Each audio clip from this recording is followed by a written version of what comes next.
Praise the Lord. Hallelujah. Good morning. ఈరోజు దేవుని వాగ్దానము కీర్తన గ్రంథము 92వ కీర్తన 10వ వచనము. క్రొత్త తైలముతో నేను అంటబడితిని. ఆమేన్.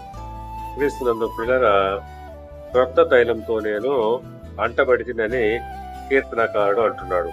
అవును, క్రొత్త తైలము అనగా ఆయన పరిశుద్ధమైన అభిషేకము.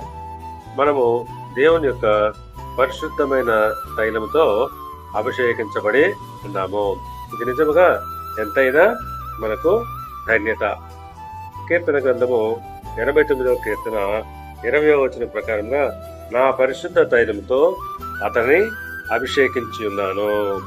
అవును, దావీదును దేవుడు తన పరిశుద్ధ తైలంతో అభిషేకించి ఉన్నాడు. ఆ ప్రకారంగానే దేవుడు ఎవరినైతే ఎన్నుకుంటాడో వారిని ఆయన తన పరిశుద్ధ తైలంతో అభిషేకిస్తాడు. వారి పట్ల ఆయన యొక్క ప్రణాళికలన్నీ నెరవేరుస్తాడు.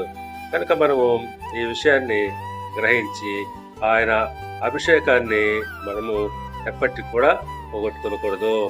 ఆయన అభిషేకానికి విధేయులుగా ఉంటూ అభిషేకానికి అనుగుణంగా పనిచేయాలి. ఎప్పుడైతే మనము దేవుని అభిషేకాన్ని అంగీకరిస్తామో తప్పకుండా దేవుడు మన కొమ్ము పైకి ఎత్తును. దేవుడు మిమ్మల్ని దీవించి ఆశీర్వదించి వర్ధిల్ల చేయును గాక. ఆమేన్.